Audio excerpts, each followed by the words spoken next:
Hoy, como suele ser habitual cada jueves, arrancamos nuestro primer análisis del día con Pablo García, director de Diva Consalfa Value. Pablo, muy buenos días. Buenos días, Eva.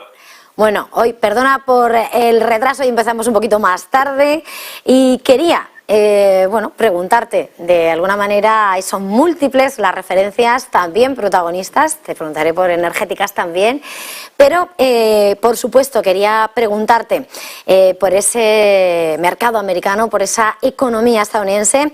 Ayer veíamos como las ventas minoristas se han recuperado con fuerza, aumentando un 3% el mes pasado, después de un dato de inflación también más alto de lo esperado, después de que los halcones estén desplegando esas alas diciendo que hay más por hacer, el 5 se queda corto. Y quería preguntarte, en esta radiografía y en un momento en el que además si miramos a esos bonos, el Treasury de 10 años está en el 3,79%, ¿qué podemos esperar? ¿Cómo dibujas el horizonte, sobre todo para lo que tenga que decir Powell próximamente sin Biden? Pues la verdad es que los mercados cotizan en lo que llamamos el best case escenario, es decir, en el escenario mejor de lo previsto, ¿no? Siempre hay escenarios y el mercado pues se ha situado en que todo va a funcionar, en que se va a controlar la inflación, en que las materias primas no van a repuntar ni siquiera con la reapertura de China, en que el soft landing pues se va a corroborar, aunque bueno, hemos visto algunas estimaciones recientemente que bueno, apuntan a que el crecimiento va a ser claramente pírrico, en torno al 0,5%, como comentaba la oficina presupuestaria norteamericana. Se piensa que las medidas de los bancos centrales van a ser muy eficaces y que la resistencia o esa resiliencia en el mercado laboral, pues a pesar de los ajustes de plantilla que estamos viendo, pues que va a funcionar y que el apetito por el riesgo va a dominar los mercados de renta variable como hemos visto desde el inicio de este ejercicio y que la crisis energética está bajo control. Así que si todo ese cóctel funciona, pues bueno, los mercados pueden seguir tirando, pero las expectativas están por todo lo alto, Eva. El problema es que en algún momento podemos tener alguna curva, patinar, incluso no tiene por qué ser el dato de IPC, es decir, todos estamos pendientes de cuando habla el señor Jerome Powell o cuando sale el IPC. Y bueno, pues puede ser algún dato secundario, algún comentario, digamos, fuera de lo establecido, alguna coma, algún punto, y el mercado pues tenga algún problema. Bueno, no olvidemos que tenemos un conflicto bélico que dentro de poco va a hacer ya un año y que se está recrudeciendo, ¿no? Con incluso el envío de los Leopard 2 y con la petición de envío de cazas y de más munición.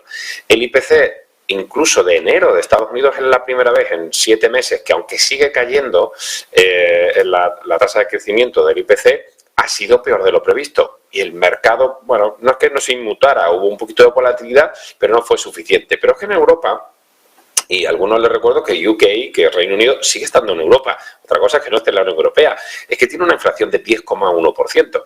Y Reino Unido empezó a subir tipos que ya ha pasado mucho tiempo, en diciembre de 2021.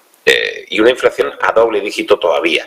España, por ejemplo, o Alemania, hemos tenido también datos que son, bueno, a la baja, pero un poquito superiores a lo previsto, como el caso de España en el 5,9 o la tasa subyacente en el 7,5. En resumen, los datos que hemos ido conociendo no es que sean malísimos o los peores, no, en absoluto. Hemos visto una cierta recuperación de estimaciones del Banco Mundial, de la propia Comisión Europea, pero pensamos que no es suficiente para justificar este exceso de optimismo, ¿no? Como la inflación subyacente siga subiendo o incluso tengamos una subida de los precios energéticos o incluso la reapertura de China nos provoque tensiones en las materias primas.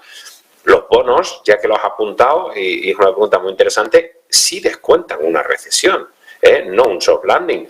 Con el T-Bond ya en el 2,46,9%, lo que está diciendo es: yo no compro bonos ahora, es decir, vendo el bono actual porque pienso que las tires van a subir, porque pienso que el Banco Central Europeo va a subir tipos, pero no hace falta pensarlo, Eva, si es que nos lo dice el propio comunicado, ya no solo Christine Lagarde, que lo adelante, como ayer también hizo en el Parlamento Europeo, sino que es que nos lo ha dicho en el mismo comunicado que en marzo vamos a tener otros 50 puntazos, ¿eh? Así que ojo con esa inflación que desde luego está pues más de 3 veces y en muchos casos 4 veces por arriba de ese objetivo del 2%. No sé, sorprende, ¿no? Y cuando el mercado tira con algunas betas altas, con valores menos visibles y vemos, pues, digamos, que no son los valores de calidad los que están tirando, como decía William O'Neill, eso es pan para hoy, hambre para mañana, en una traducción un poquito a la española, ¿no?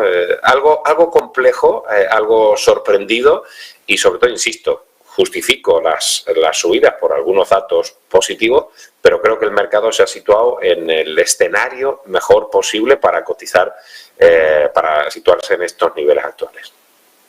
Pablo, antes de preguntarte, porque quiero preguntarte con este contexto de mercado, ¿cómo veis, cómo os posicionáis de deriva con Alfa Value a la hora de buscar oportunidades de inversión? Pero antes, analizamos mucho lo que pasa en el mercado y sobre todo las palabras que destilan esos grandes voces autorizadas como Jerome Powell, como Christine Lagarde. Eso de las mentirijillas lo hemos repetido múltiples veces. Ahora están diciendo la verdad, ¿no? Ya por fin.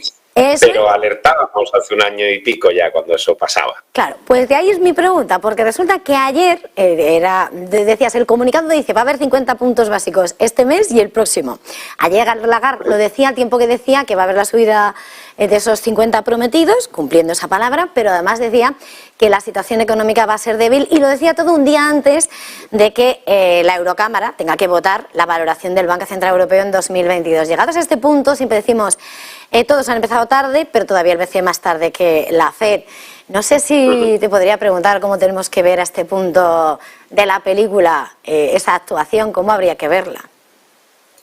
Yo creo que los bancos centrales están siendo correctos, es decir, esto no es como cuando Trichet nos subió los tipos y jugábamos al despiste, o cuando el señor Greenspan, ¿verdad?, los que somos ya más viejos, nos sorprendían declaraciones como si ustedes han entendido lo que les he dicho es que no han entendido nada, barbaridades de ese tipo. Es decir, un banco central, como vemos en Jerome Powell o como vemos en la señora Lagarde, nos marca un cuadro macro, nos dice que van a partido, como le gusta a Bittner decir, como Simeone, y es verdad que tienes, digamos, un margen de sorpresa mínimo. Pero es que el Banco Central Europeo, insisto, que ahora está contando las verdades del barquero, es decir, nos está diciendo que la situación es complicada, que ha habido una cierta mejora a nivel macro, pero que no son suficientes para controlar la inflación, que es evidente, estamos en el 8,5% de la eurozona. Eso no puede ser satisfactorio, más de 4 veces por arriba del objetivo. Entonces, bueno, pero no tienen la culpa ahora los bancos centrales. Yo de verdad que intento ser bastante sensato con mis declaraciones y cuando pensábamos que la inflación se les estaba escapando, fíjate que por eso tuvimos los mejores fondos de renta fija y en positivo el año pasado, porque jugamos, si recuerdas, a los cortos apalancados del boom, porque pensamos que iba a ser un año dramático para la renta fija y así lo hicimos en las carteras y en los fondos y así salieron.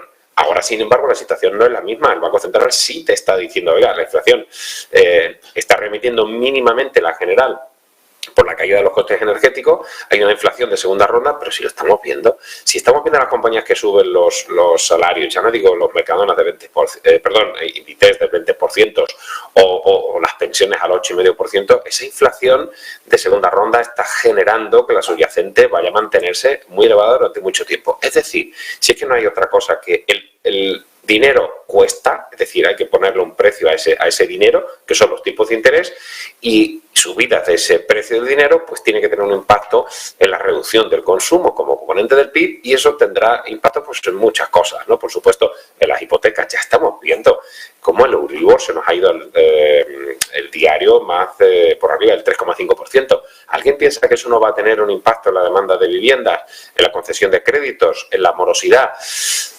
Francamente, no sé, insisto, yo comprendo que algunos inversores estén comprando ese riesgo. Bueno, te voy a dar un dato, Eva. Fíjate que el sector inmobiliario, que ha sido uno de los catalizadores, recordarás que yo hablaba todo el año pasado, no tengo real estate, no tengo retail, ¿no? Para que el pareado se entendiera. Y funcionó muy bien, porque cayeron entre un 36 y un 39%. el sector inmobiliario es uno de los motores que empezó este ejercicio 2023. Pues bien, a un mes vista, es decir, de 16 a 16, de enero a febrero, el sector de real estate europeo ha caído un 0,69%.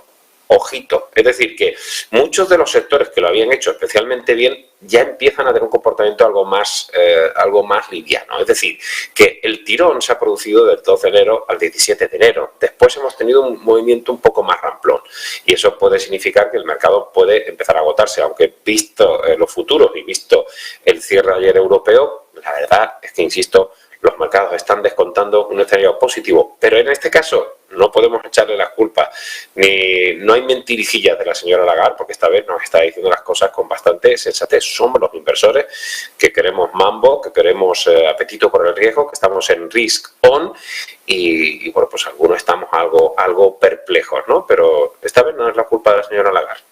Eso decía que lo que se vota es lo que hicieron el año pasado. Pablo, entonces decías un poco de repaso cuál ha sido vuestro posicionamiento.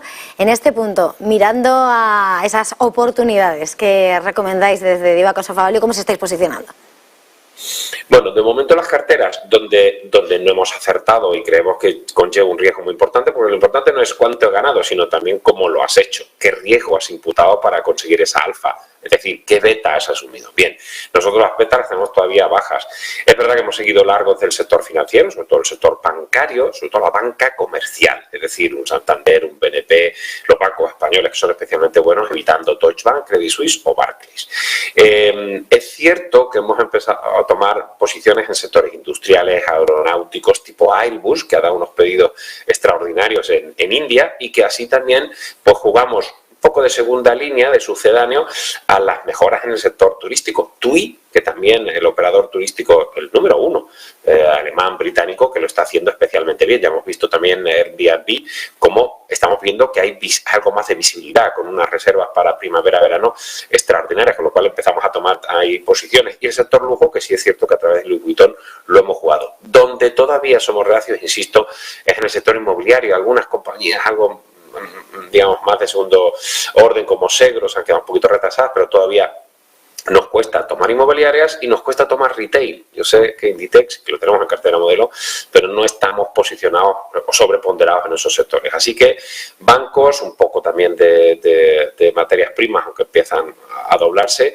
y posiciones todavía neutrales, ¿eh? No estamos cortos de equity, pero no estamos sobreponderados, no hemos cogido todo ese cash up del mercado y sobre todo prefiriendo Estados Unidos. Ahora todo el mundo quiere Europa. Bien, pues a estos niveles de valoración, Europa-Estados Unidos, con una economía mucho más resistente, como está mostrando Estados Unidos, con un adelanto en las subidas de tipos, con unas mejoras 7 meses consecutivos de la inflación, con la independencia energética de Estados Unidos, nosotros sí tomamos, si recuerdas al principio de año ya lo hablábamos, la tecnología americana se había quedado muy retrasada respecto a Europa. Bueno, ya supera en nada con un más 15,33% al Eurostock, y esa jugada pues también ha salido bien, pero seguimos insistiendo como conclusión, nosotros sí estamos buscando calidad y no estamos buscando esas betas altas per se si no tienen visibilidad para este complicado 2023. Pablo, no nos queda tiempo. Muchísimas gracias por este tiempo de análisis un día más. Pablo García, director de Diva Consoff Value. Feliz jornada, feliz negocio, feliz semana. Gracias, Eva, igualmente. Y nosotros continuamos a esta hora.